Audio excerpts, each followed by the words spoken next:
Hello, everybody. This is Donda with Wholesale Hotties, and my other co-host with us tonight is Monique Fell. Hello, Monique, up in Hi. Washington State. I'm in Phoenix, and our guest tonight is Heather Irving. And Heather, we would love to hear about your process, how you got started in real estate, where you're from, and a little bit about you. Hello. I'm here in the Hampton Roads, Virginia area. I currently reside in Hampton, Virginia. And I got started in real estate in about 2018, 2019-ish, COVID era.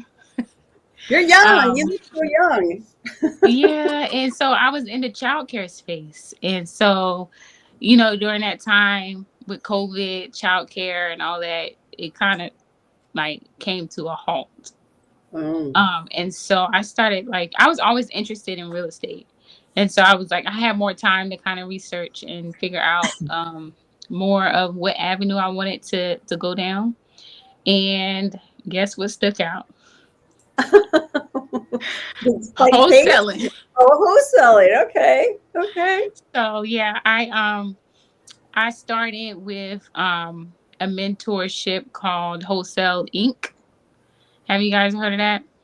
I have not. Um, Uh-uh. Yeah. I think they're now called TTP or something like that. It was back then it was Wholesaling Inc. And so I joined Wholesaling Inc. and I found my first deal because they taught me to go on Facebook Marketplace Uh-huh. and look for garage sales. And like everything must go sale. And Oh. so that's how I found my first deal. Just doing that. Of course I had to like cold call and all that stuff, but I was so scared of cold calling. Like I would call and I'd just be shaking like hello. Because I got cursed out so many times. But I started back in 2018, 2019. And then I started with wholesaling, of course. And then I ventured off into fixing and flipping. And I still do that. And from there, I started like doing buying holds, getting rentals. And from there, I do co-living. So that's like my main focus. That's what I focus on right now is co-living, doing property management for other investors as well. So that's where I am. Nice. Co-living. So can you kind of we've talked about co-living before, but can you kind of give for people who haven't heard what co-living is, can you kind of give a little bit of a synopsis of what is co-living and what does it entail and what does that mean, co-living? Because some people might not have an idea of what that could possibly. Co-living is like community shared housing, basically. And then I also break it down to people and say it's like Airbnb meets rooming house. So it's more comfortable for people. It's shared housing. It's community based. It's more to encourage social interaction, for people to come together, share resources, and also just awareness of do we really need that much to live? So conscious living, so that people, can use what they need and not overuse the environment and things like that. So that's what co-living really is just use what you need, share your resources, and build a community.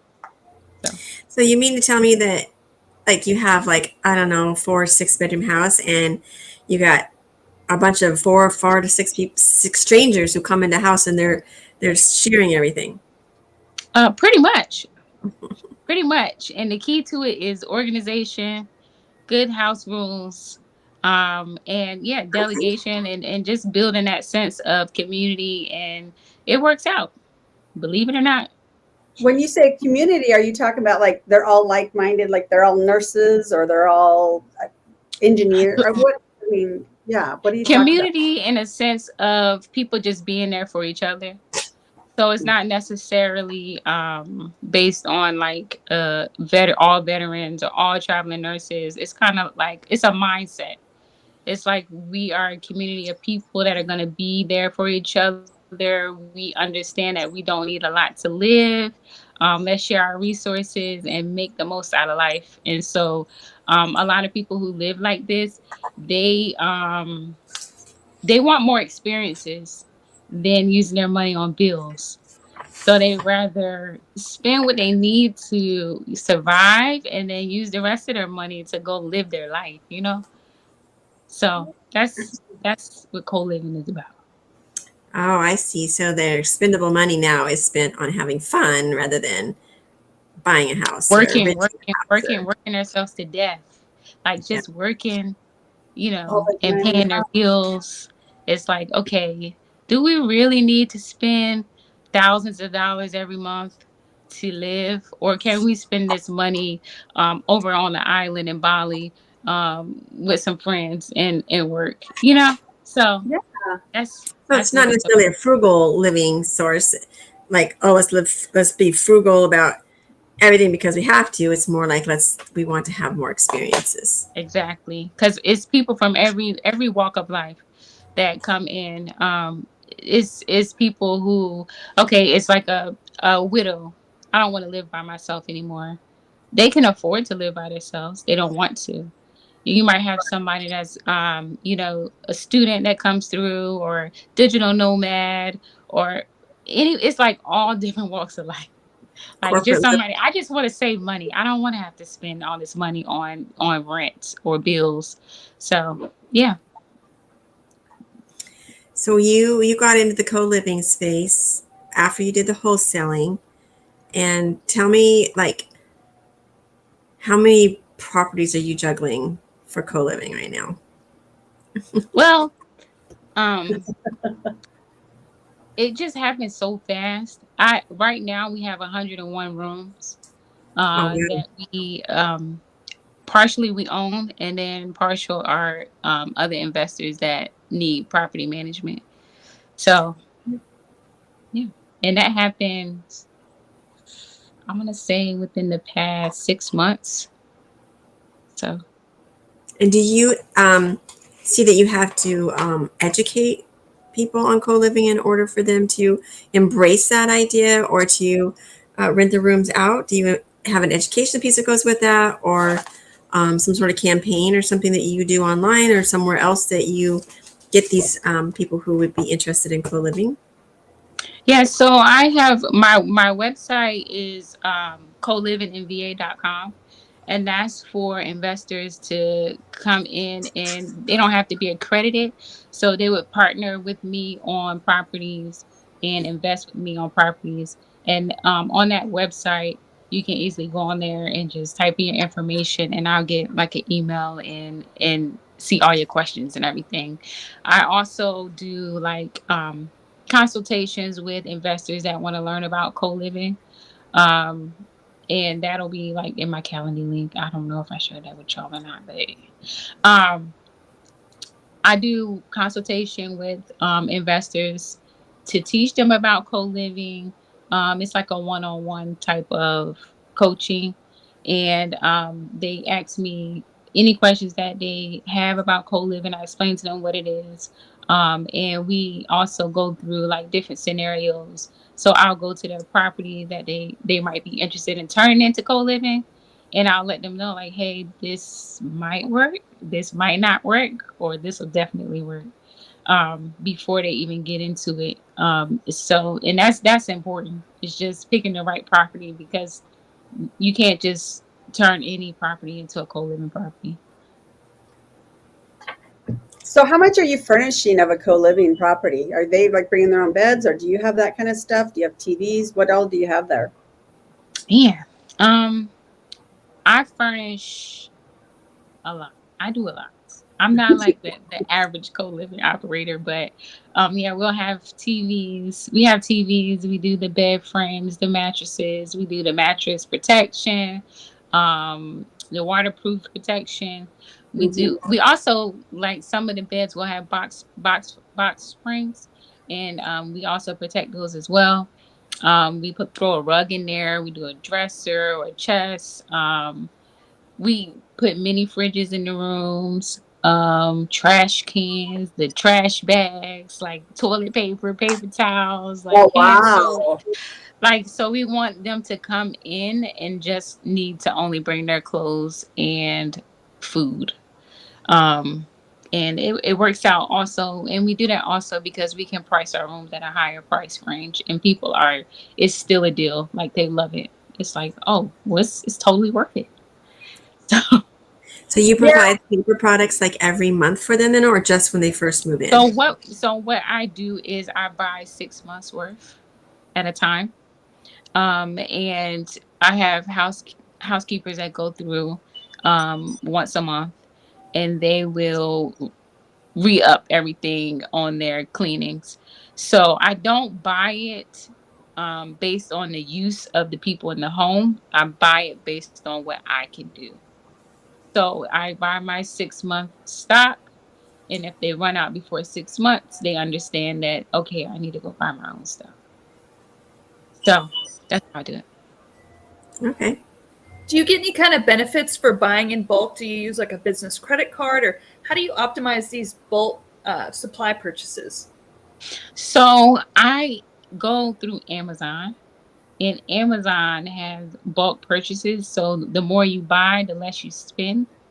And I have a business account with Amazon. So yeah. I didn't know Amazon had business accounts like that. That's good to know. Yes, they do. Yep, they do. It's awesome. And it comes fast. Like, it's, yeah, it's good. That's I love great. Amazon. So what about cleaners? Do you have somebody that comes and cleans on a regular basis, or to kind of give you a report what's the house is looking like, just to make sure everything's staying kosher? I mean, I know you don't have time to go check every one of your properties, or do Yeah, you? I have a housekeeping crew that goes in each property once a month. And the members that are there, they understand, like, to clean up behind themselves in between time. But they have like a checklist. The housekeeping team, they have a checklist that they have to follow for each property. They have to take pictures, and it all comes through the system, so I can see like the before and afters and all that stuff. Yep. So you mentioned the tenants, they know to clean up after themselves. So that's another educational piece. So do you educate the tenants on co-living to get them all working cohesively, or even to just get them to come and apply? So for each property, we have like a group chat. But also the most important part is the interview process. So before I even, move somebody in, I have that one-on-one interview and make sure that they understand what co-living is and what's expected of them. And if they have an issue with expectations, then I know that they're not meant for co-living. It's not in your house. Right. But the group chat is very important, where they can communicate to each other and, say, and that's one thing that I explain to them, is communication is everything in this type of housing. Even if you're more of an introvert and you don't, you know communicate that well, just leave a sticky note. Put a sticky note on your roommate's door. Leave a sticky note in the kitchen. Use the group chat. Send a text message. And so everybody understands how to communicate in this type of housing. That's interesting. Yeah, I like that idea. I mean, because you talked to, I mean, you probably have already talked to these guys, but Pad Split, and Hmm. they're yours is, I could see the flow of it and working and stuff, and like you said, adding more cost, but you're getting more money to cover that. How did you calculate that? And is it okay to do pads or co-living in HOAs and stuff? Do you have issues with any HOAs, or do you just I avoid stay them? away from HOAs. I stay away from HOAs. Um, I just don't want any issues with that. But um, because, I mean, I know some people do use or they do their co-living in HOAs, but I just stay away from it because of the restriction on whatever they got going on. And with co-living, most of the time, even though they're really nice houses, there are really nice houses close to transportation in other parts of the city. So those are the properties that I go for. And when it comes to calculating how much, I look on Airbnb. Um, I look on what rent rates are. I look at Craigslist. Like we go and like we do a real like market research for rent by the room in that area. And then um, I make sure that I am at that number or a little below the monthly cost. So they'll have, their nightly rate. And I use that nightly rate to calculate how much somebody would spend per month. And then I also look at rent rates and I'm like, okay, well, they can get a whole apartment at $900 a month, but can they get a furnished apartment at $900 a month or a furnished room at $900 a month and utilities included? So it's still, if my room is $900 a month, it's still cheaper than an apartment. So that's kind of how I price my things. Did I answer all your questions? I think so. Yeah. Have you looked into pad split, or was this just something you started doing So before? pad split is not. This is not their core market here. So that's what kind of pushed me to go ahead and just do it myself. Create your own. Yeah. So, I definitely went to pad split first. Try to find out some tips from the pros before you started. Yeah, I mean, and first of all, co-living is not for the faint of heart. It is a very intense investment strategy. The returns are really good, but it is a lot of hard work. It is a lot of grit that you need to have to do something like this. And so, of course, I'm going to pad split first, but they were like, that's not our core market. So, and I was like, what? And so I just, I said, fine, I'll do it. So are you self-managing them, or do you have a manager for these? I self-manage. I have a very small team. We had a couple of people and they kind of was like, oh, this is not for me. And it's a lot, and so that's kind of where I am. I have very, very small team right now, and I am looking for help. Yeah. Well, there you go. Somebody you So want to get if you're looking for a position. I'm looking for help. So if anybody's interested in learning the co-living industry, looking for work, please reach out to me. Looking to hire some people. Please. Some good, consistent folks. Right? That'll stick it out. You may have already said this, Heather, but what was the price range per room? So my cheapest rooms are like $650 a month. And my most expensive rooms are $1,275 a month. And those are usually the rooms that are like the master. It might have a balcony. It might have of course it has the bathroom included in it. So those are the pricier ones. But they're all furnished. And do you ever rent to families who are looking to co-live, or is it just single people or couples, or what are the rules so far as that goes? So right now it's just single people, and maybe they have like a boyfriend or a fiance or something like that. But right now it's only single people. We have not been brave enough to allow like single parents, like a mom and a child or a dad and a child, just because of the liability that may come with having a child in the property. So it hasn't come yet, but that is something that like tugs on my heart because I get a lot of those phone calls. So it's something that I'm definitely trying to figure out how to do.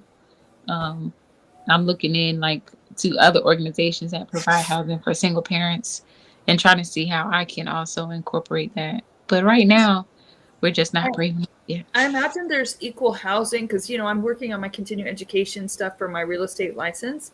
Mm-hmm. And of course, now I'm in the section where you can't discriminate, right? But except under certain circumstances. And I wonder, is there a way legally to do a single mom with a single mom, right? It's like there's two single moms sharing a house, or single dad with a single dad, right? That way you're not mixing, different gender kids or something like that. That might be a wild idea.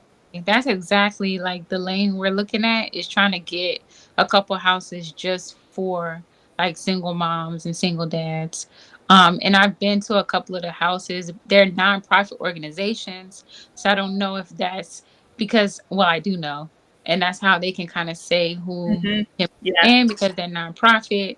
But it's definitely something that we've been leaning towards, trying to figure that side out for sure. Makes sense, because I was reading that churches can say like who can stay on their church property, right? And they don't Mhm. have to deal with those types of laws. So it makes sense that you say that, not for profit can do that. Yep. Yep. Right. Yep. So have you thought about getting houses through and just leasing to those entities for that purpose? Say, this is my goal with these homes, and let them lease them. So then that takes the liability off I you. have. I actually met with a couple ladies. So like I said, it's something we're working on, just trying to figure out how we can work together in a partnership and make it all make sense. But yes, definitely, definitely. Because at the end of the day, it's great returns, but I want to live with purpose, make sure that Mhm. I'm also doing good in the world and not just, here to just make money. Yeah. Right. Right. Yeah. Pay it forward. What is your largest home you have? And are you adding rooms by taking away living space? Or you just, if it's a 4-bedroom house, you buy it, you keep it as a 4-bedroom? What does that look like? So the biggest home I have is a 7-bedroom. It Wow. could be more, and it still has the living space. Um, the only thing I didn't do to that property was convert the garage, which I know I can. I'm like, let's just give them some space. I don't want to overcrowd because I love it when they walk in and they're like, wow, this is a really nice space. It's big.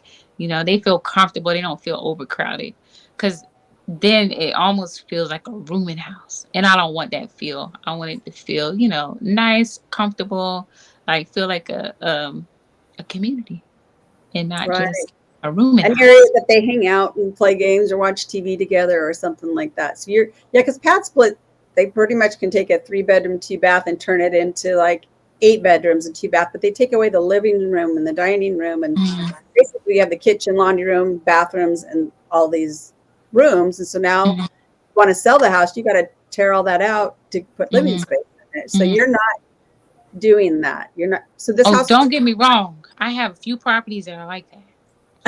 Okay. Okay. It Um, just depends on where it's at as to whether you do that or not.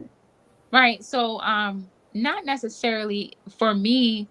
If I did that, I have a big like space, a big shared space where I can put small cafe tables. Like it has that space where people can sit grouped in small groups, still, communicate with each other. So it's not You're it's not not all spilling all closed this off, if space. that makes sense. It's not Yeah. all closed off. They still have space to kind of like, talk to each other, hang out and conversate. So you will take like maybe the living room and convert it into bedrooms, but maybe leave the dining room so they still have a space to hang out. Is kind of what Yeah, you're yeah. okay. Yeah, I only do that if I have that extra space, like you're saying, for people to kind of just, stretch out so they don't have to sit in their room all day. Right. Yeah. Do you like when you're talking about buying furniture and it's a fully furnished, do you kind of like decorate it or to do anything with the interior, like a theme, or are you trying to go for a specific type of environment or culture or feeling when there's a walk, when you walk in, and what are you trying to accomplish with it, with the purchases of the interior furnishings? So I don't do much decorating. I kind of want them to come in and decorate and make it their own. I just provide the furnishing. Okay. Because I've seen it where, well, it's been ladies that come in and they even I started off providing linen. I don't do that anymore Yeah. because people, even though it was all brand new, people still want to like make it their own and hang curtains and hang their pictures and stuff like that. And so I allow them to do that. Yeah. Even in the common areas? The common areas it's not too um decorated, but there are like pictures that will hang, maybe some artificial flowers to give like that, a bit of life. So when people walk in, they see greenery, but it's not overly decorated, to where people feel like, ugh, this orange is too much, you know. But it feels comfortable when they walk in. It smells good. It's comfortable.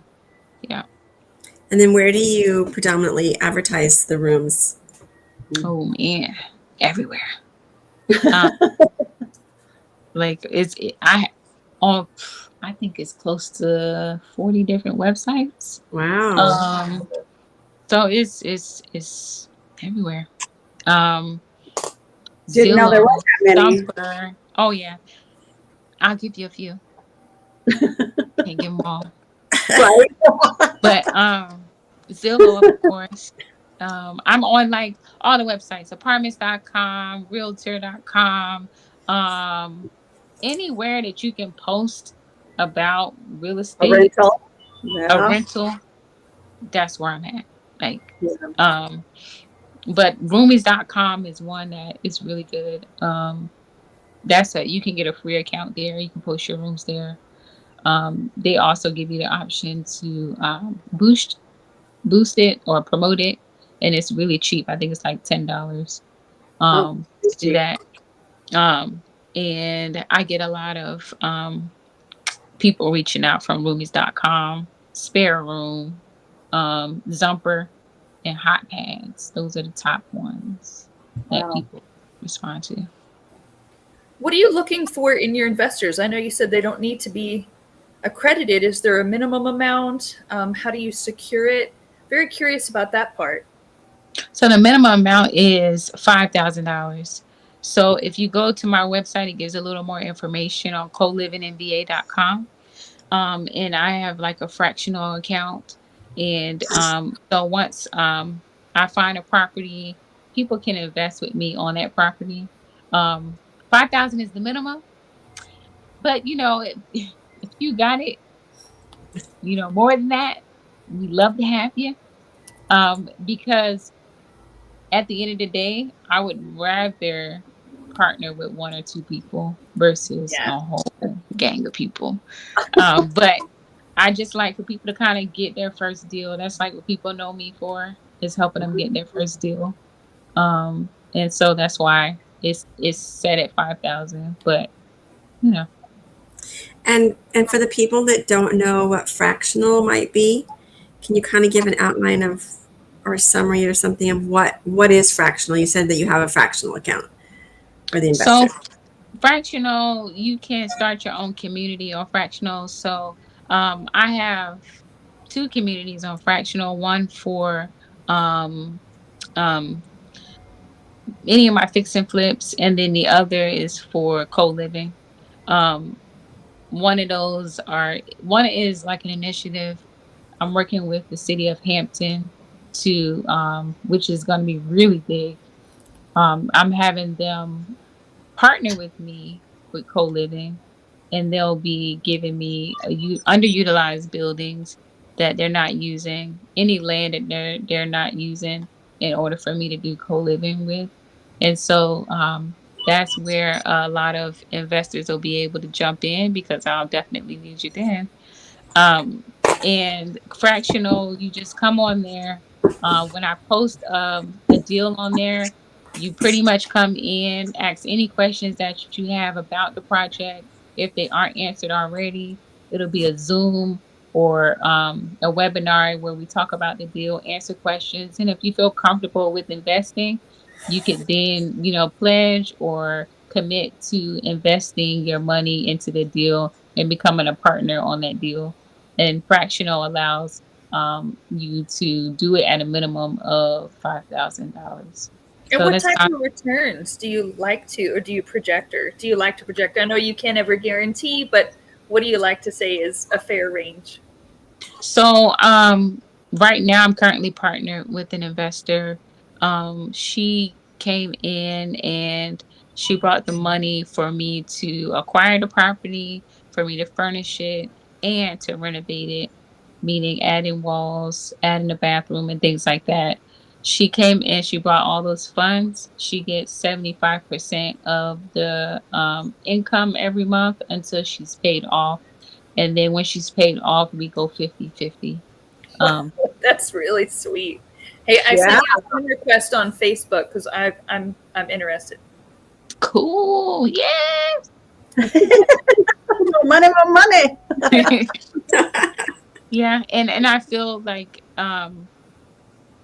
and then it's not everybody.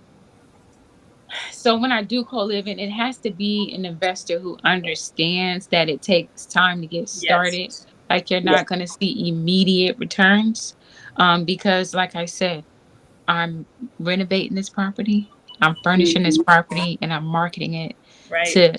to get people in. And if you want to see returns right away, honestly, I'd rather not work with you. You just gotta understand, like it takes a good 90 days for a property to get acquired, get renovated, and get tenants in. And that's on the fast side. So if you're okay with that, then let's go. I'm I would okay. hope most investors are on a 30-year trajectory. I know I am. I mean, when I put money in, I'm thinking, you know, what's this going to look like in 30 years? And if there's cash flow along the way, that's what I like about it. It sounds like your opportunity is that, you know, there is a cash flow component, there's an equity component, and that's where money is. It's in the equity and in cash flow. So. Exactly. And I forgot to mention, yes, and this investor that invested with me is also getting 50% of the equity of the property, as well as the 75% cash flow until she's paid back in full. And then we switch to 50-50 cash flow once she's paid. Super sweet deal, Heather. Truly. She's Thank lucky. you. I like to take care of my people. We like Awesome. Yeah. Sounds great. So how do you set up the rules? Are your rules just standard throughout each of the properties? Because you mentioned that at the beginning that, you know, you have to have house rules, which would totally make sense, because do they like rotate like vacuuming and basic chores, or how does that work? I mean, you got that many people. So what I do is, first I create I create a schedule, and then I put it into the group chat, and then I allow them to kind of, you know, okay, I can do Monday, Tuesday. Like, so if I have 7 rooms, there's 7 days in a week. Somebody will take one day of that week. And then it'll rotate.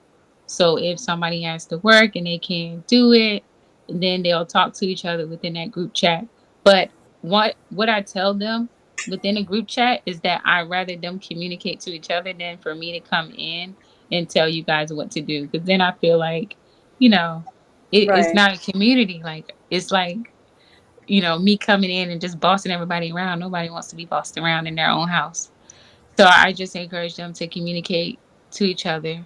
I'll start it off, but they always come in and kind of change things around. Do you find, Heather, that have you had situations where people can't get along and you've had to step in and do anything, or do you find it just works its way out, or how involved do you find you have to get sometimes? This is the part, ladies. This is the part where I say co-living is not for the faint of heart. Yeah. Okay. What I have had to step in a few times. Did y'all hear that screaming? That was my son. Yeah. In the background, it's okay. No. That's my son. He just has his moments. But if y'all hear it, y'all know I'm here. I'm not.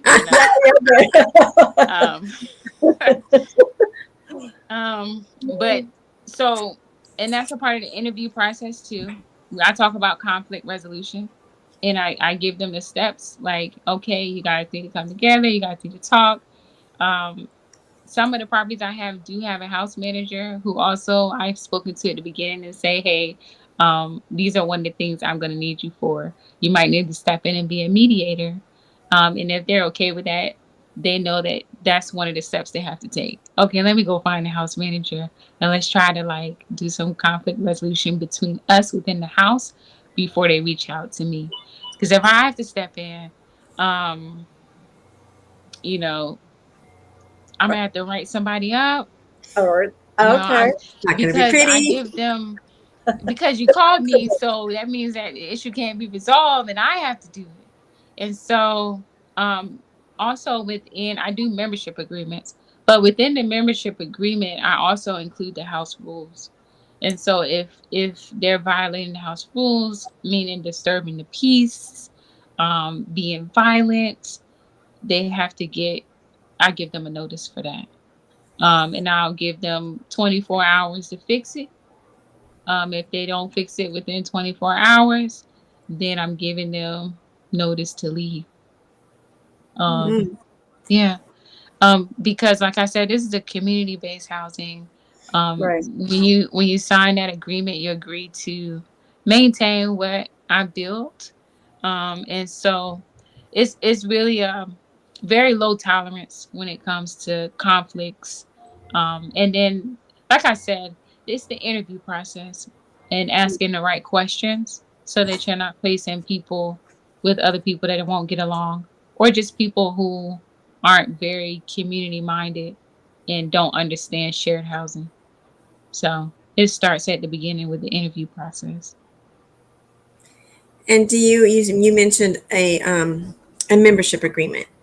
Is Hmm. that like different than a lease, uh, or do they also do a lease, or you just do a membership agreement? Well, so what I learned here in Hampton, Virginia, well, I'm working with the city so that they can put it in the Muni code, co-living in the Muni code. Um, so right now it's in a process where they know what co-living is, um, but I gotta make them say it. You know what I'm saying? Like I gotta make them put that definition in the Muni code. Because what I found is that they even have something called shared baths. And that's in their Muni code. And so they're like, yeah, we have shared baths, so I know co-living won't be a problem. And I'm just like, okay, well, let's go then. So I'm just working with them on that. And I'm saying that to say I use membership agreements. Membership agreements are signed under a housing organization, which is my company, Shared Abode. Shared Abode is what the lease is signed under. So the property would be signed with the lease with Shared Abode. Shared Abode would be the leasee. And then Shared Abode has the membership agreements for the tenants, but the tenants are actually members. And so um, when I went to court to have um, a member removed, the city of Hampton was like, "This is a resident. Like you still have to go through the process of eviction, you know." And so it's all a work in progress. I'm still using my same documents until we all kind of get on the same page with how this process works. Um, I'm okay with being the first to get it done. They're open to it. They're excited about co-living. They're like, this is going to help us. This is what's going to solve the issue that we're having with housing. So they're all on board. It's just moving like super slow. But that's the structure of it, is having my company, the property management company, um, as a leaseholder for the property, and then creating membership agreements under that lease. So the house is actually leased with a lease. So the members, I know this sounds complicated, the members are not tenants, they're members. And so all of this is kind of being worked on within the city, getting the right wording for this type of housing.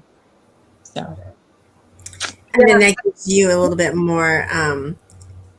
more clout to be able to remove somebody quickly instead of having to go through a process that everybody now is living with this person that needs to be removed, and they can't deal with that, and then you are stuck trying to get them out of the property. Exactly. Because yeah, you don't want to have to live with somebody who's violent and have to wait a whole 30 to 45 days before this person can legally be removed from the property. And so, yeah, that's what we're working on. It's a work in progress. Yeah, I'd imagine each state's going to be different too. So you have to check where you're living. City. Each city, maybe. Yeah, true. Yeah. So, and that's why that interview process is so important. Just making sure who you putting in these properties actually understand and can follow the rules. And yeah. So do you do a background check? yes. Credit and background, or just background, or both? Credit, background, housing. And then I have a list of questions on my application that I asked, and then also that interview, that one-on-one interview that I have. What's your minimum credit score? I don't look at their credit score. What I look at is collections. Collections, and I also look on their credit to make sure that everything matches what they say. So if they say they work for this employer, I should see that on their credit report, their name and everything like matches. But I say collections because I've been in situations where, oh, my check got garnished. And so it's important to look at those collections and see how old they are. And if it's like too many, I'm just like, And do you stay away from people with evictions too? Evictions. So I only allow one. And I understand with this type of housing, most people are going through a transition. And most people that want this type of housing is going to have one of those issues. It's going to be something with their credit. It's going to be something on their housing record that is stopping them from getting an apartment. And so they come to CoLiving for a fresh start or trying to build. And so I'm not too harsh on it. And I really make my decision at the interview. If I feel, this person can, handle themselves with some decency and respect, I'll move forward with them.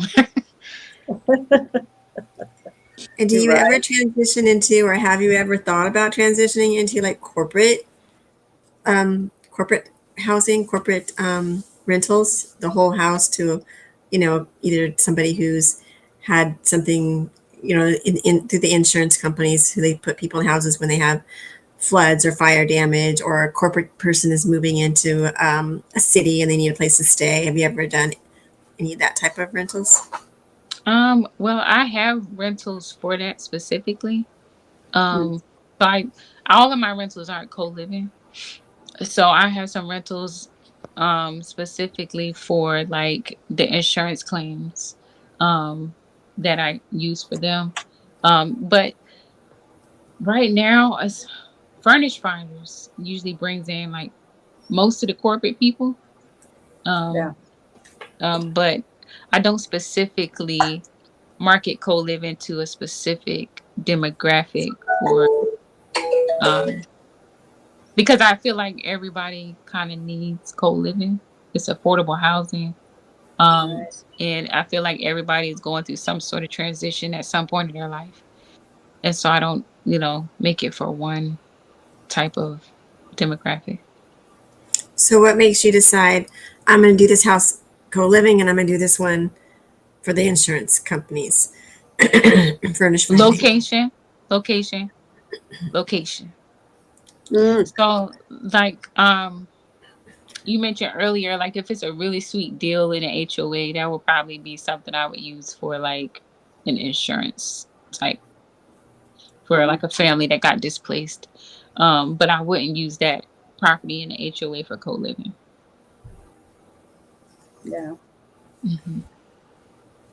And you mentioned too, with your co-living people, a lot of them probably don't have cars, and they need to be close to a bus line or some type of transportation, right? And shopping and so where maybe more of the upscale ones for the Airbnbs or whatever, you want it more a quieter area, I would guess, possibly. Is that kind of part of it too for you?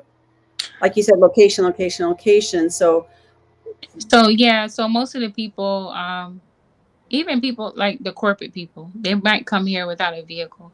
But all of my co-living properties are really close to bus stations. So like one of my properties is literally right outside. Um, so is I try to make it as convenient as possible. So that goes from location, being close to transportation, being fully furnished, having all the small amenities that people need. So convenience is like number one with co-living for me. yeah. Yeah. So what neighborhoods do you avoid? Is there certain ones you avoid because of just it's a bad neighborhood? I guess you would classify it as a C neighborhood or something. Do you avoid those areas, or are I you do trying to not. help? Like class C, class D, those are the best ones. Oh, okay, okay. um I, So I you don't don't go have for rules, class but like A or class B. I don't do those. Even yeah, though it might be a house in a perfect location in a class A neighborhood or a class B neighborhood, I don't go for those because um, most neighborhoods like that don't want that type of housing in their neighborhood. they're going to complain, right? Yeah, that makes Exactly. And sense. yeah, I've Yeah, already learned my lesson there. And I just go for, even if it's in a class C, class D neighborhood, um, it's still decent houses there. Like the houses are still only 2 or 3 years old, new construction homes. Um, you just gotta, pick the right ones. right. Now, do you have a Hmm. landscaper or a yard, somebody who comes and takes care of the yard as well? Then, so you're Yeah. pretty much hands off, other than just managing and getting the right people in there. Now, yeah. So managing is all hands on. It is. Yes, I true. mean, Very true. It but is. landscaping, yeah, I have somebody that comes in, keeps the yard clean. I think it's one property where, yes, it's one property where the one of the members, they actually take care of the lawn. So Oh, we'll pay them to take care of it. It's their business. They do landscaping, and so they take care of it. But yes, for the most part, well, that's nice that you're yeah. able to help contribute to their living expense, to help them in the way that I like Mhm. that. Mhm. Yep. How do you manage parking? Do you try to find corner lots if you can to where there's more room to park, or how do you do that one? I know you said Yes. some of them have cars, but I assume some of them do. Yeah. So, um, I also only allow one vehicle per person. Um, but I make sure that it has a driveway, or maybe the front yard is extra big and I can add some cement or gravel to make more driveway space. Um, but for the most part, it's one car per person. And then, like I said, it's not really a lot of vehicles at these properties anyway. Um, I have a property where nobody has a car. Hmm. But I still make sure to have space for at least four cars. Yeah, and then it's just first come, first served. Pretty much, pretty much. And I had one of the members say, can I use the garage? Absolutely not. Because that's just like, Yeah, you use the garage, you're gonna get blocked in and then y'all gonna be cleaning it. exactly, exactly. So yeah. And then do you have like your cleaning supplies in the garage for the cleaners, like your extra paper towels and that kind of stuff? To use it more for storage? It depends on the property. So some properties I use it for the garage, and most of them I have like a utility closet. Okay. And they'll have like the key to get in there or the code to get in there to replenish and replace supplies. Okay. So are you, when you're ordering that stuff in bulk, are you sending the 6 months to that house, or do you send it somewhere else and just have them restock it every so often? I send it straight to the house. Okay. Um and either me or another team member would make sure that we're there to like put them in that utility closet or in that the garage. Got it. Yeah. That's good. Co-living, y'all. Yeah, I know it's kind of scary. We got a house here, SubTo. It's a 4-bedroom, 2-bath, but we're thinking about doing something like that. But it'd be like women that have lost their spouse, going through a divorce, and they just can't quite afford, like you said, to live on their own. And then also kind of a comforting for people like these ladies where they can become friends and do stuff together so that they're not so lonely. Because I've heard that from several friends going through divorces. My dad passed, and my mom's, time was, she's like, the evenings get really lonely, Yes.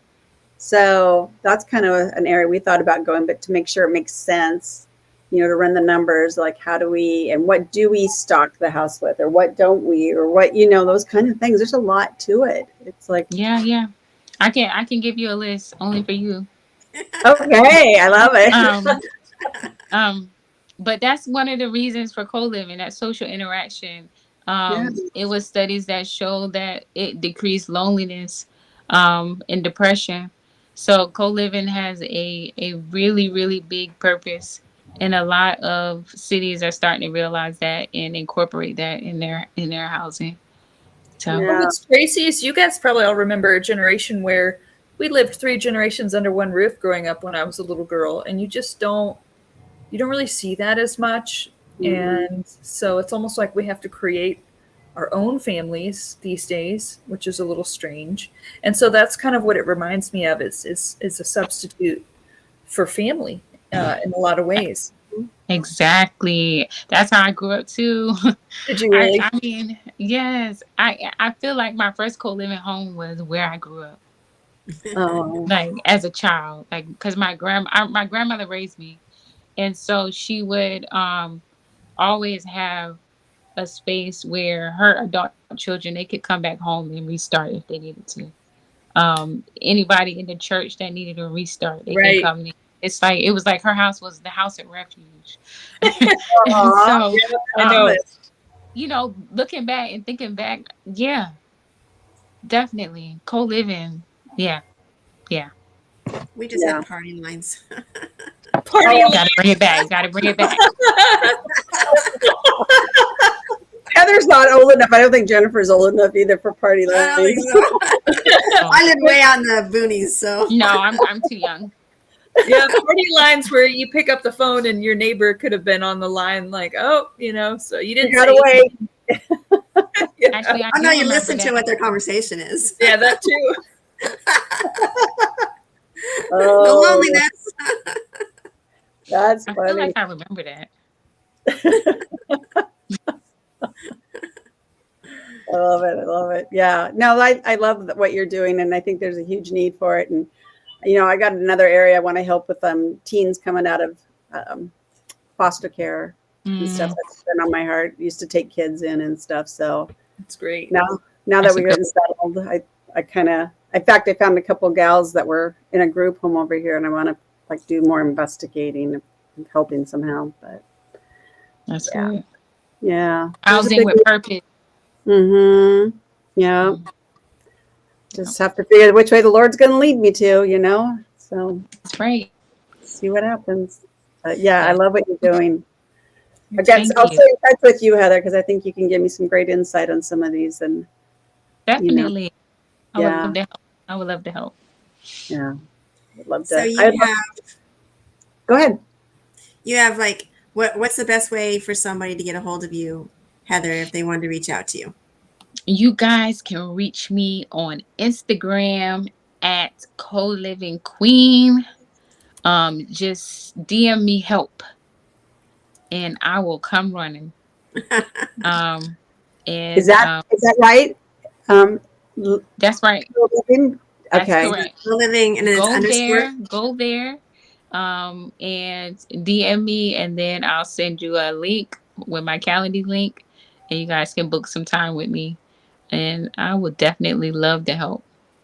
It takes a village, y'all. We gotta get co-living everywhere. Yeah. Oh, I love it. They legalized it finally in Seattle. Oh, nice. Oh, it was needed. I can't think of a city where it's more needed. Gosh. Right. And I went to the city, I did my presentation. They were like, oh, we need this. This is the solution. I'm like, yeah. It's true. It really is. Like, come on, let's do this. Now you're teaching them and kind of leading the way. So this is kind of nice. You can kind of like, hey, these are things to make this work. You can kind of able to get those things in there to make it easier. For the people who have rentals underwater in Florida and other markets that are seeing a tank, would you recommend CoLiving as a way to maybe get their cash-on-cash returns up or get their rentals up so that they're not so underwater with their debt service? Or is there anything that would impede them from being able to do that, do you think, Heather? I absolutely would recommend CoLiving. Again, it is all about location. Just making sure your property is in the right area to do it. But CoLiving, you'll see, even if you're not seeing any profit, at least you'll be breaking even and not have to like come out of your pocket every month to cover, your expenses. Your debt service, yeah. So CoLiving is a solution all the way around for investors, for homeowners, to help cover any of their debt service. So highly recommend. If you guys have questions whether or not your property is in the right location, like I say, you can hit me up on Instagram, CoLiving Queen. Send me your address. I can take a look at it and let you know whether or not it's a good fit for CoLiving. And a good location. Very generous.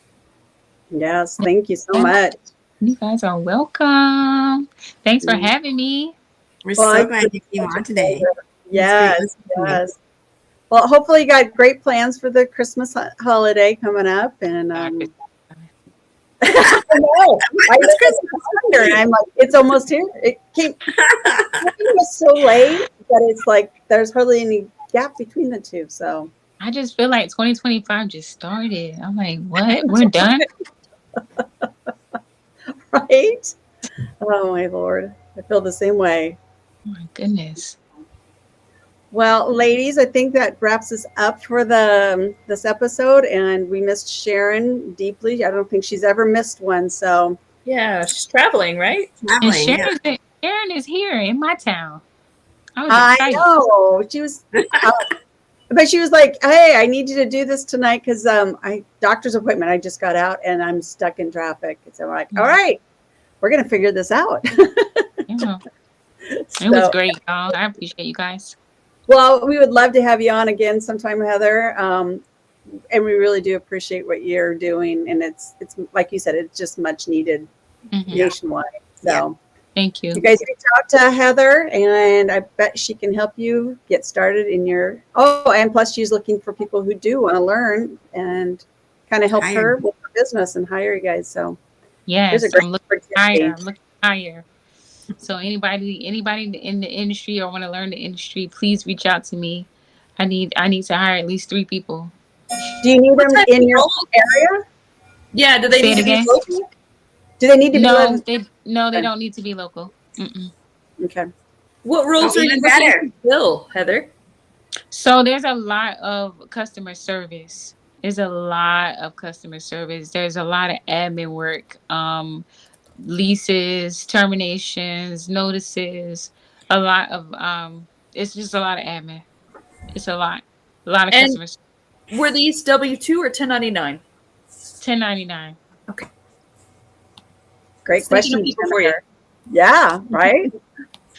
And for those who don't know what a 1099 is, you want to explain that too, Heather, real quick?